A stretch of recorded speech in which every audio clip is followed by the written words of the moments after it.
Oke, assalamualaikum warahmatullahi wabarakatuh. Perkenalkan, nama saya Wijaya Kesuma. NIM saya 43219010 Di sini saya akan menjelaskan atau mempresentasikan tentang masalah kondisi perekonomian di Indonesia. Dan ini merupakan tugas besar 2 pada mata kuliah perekonomian Indonesia.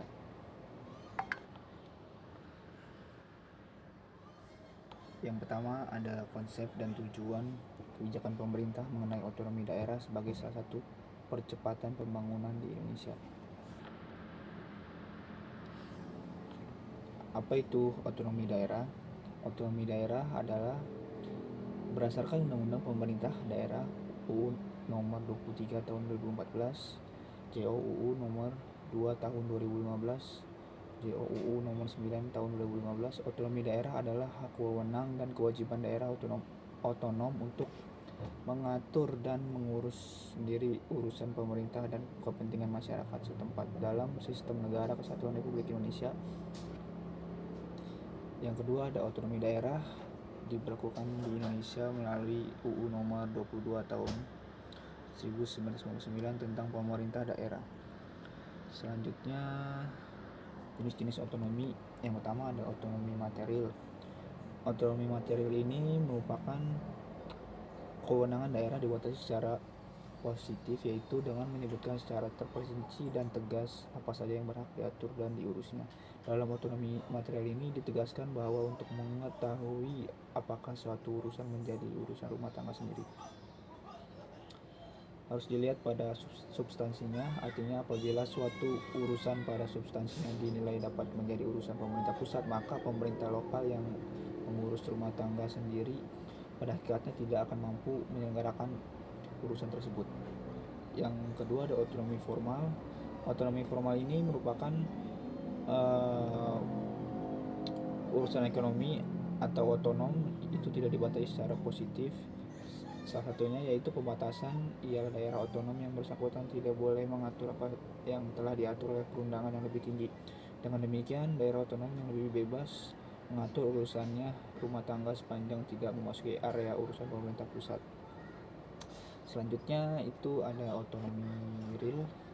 Otonomi real ini merupakan gabungan dari otonomi formal dan otonomi material.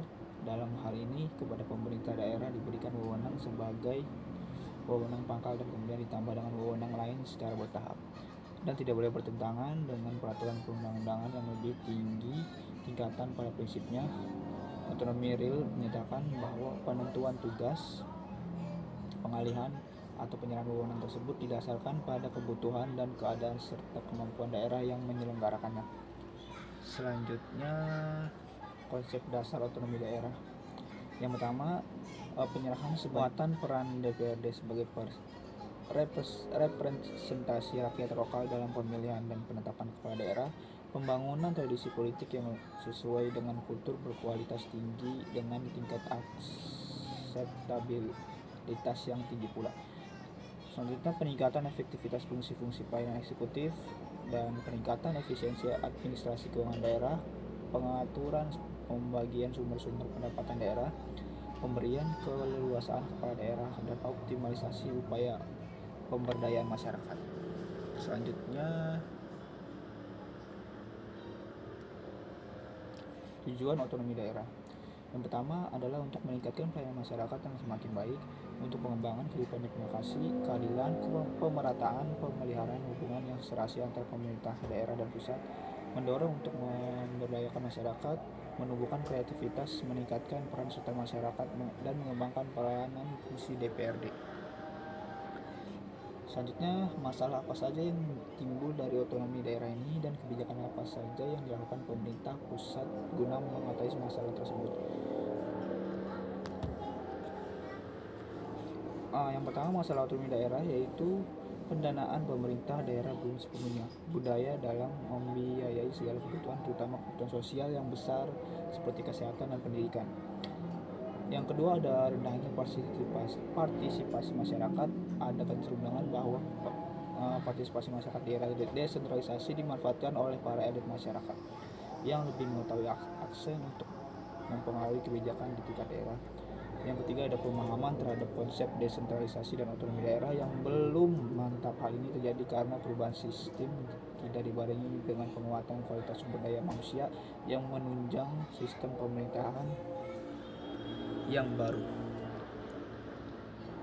Selanjutnya masalah otonomi daerah ini yaitu penyediaan aturan pelaksanaan otonomi daerah yang belum memadai. Desentralisasi telah melembungkan semangat yang terkendali dan kondisi SDM aparatur pemerintah yang belum menunjang sepenuhnya pelaksanaan otonomi daerah masih 80%.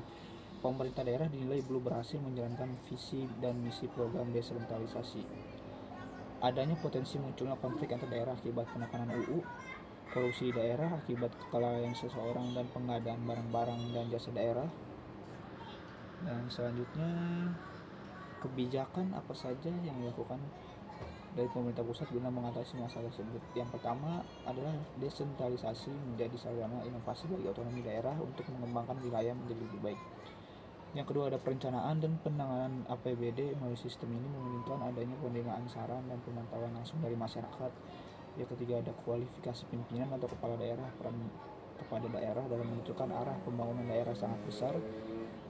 Selanjutnya ada peningkatan keterlibatan masyarakat dari berbagai kalangan dilakukan melalui pemberian akses luas-luasnya kepada masyarakat. Dan selanjutnya ada perekrutan pegawai pemerintahan, meningkatkan kontrol terhadap pembangunan di daerah dengan memilih Mandagri yang berkapabilitas untuk mengawasi pembangunan daerah, melakukan pengawasan perda agar sinergi dan tidak menyimpang dengan peraturan di atasnya yang lebih tinggi, melaksanakan good governance dengan memangkas birokrasi, reformasi birokrasi, mengadakan pelayanan satu pintu untuk masyarakat melalui efisiensi anggaran. Terima kasih, sekian dari presentasi saya, kurang lebih mohon maaf. Wassalamualaikum warahmatullahi wabarakatuh.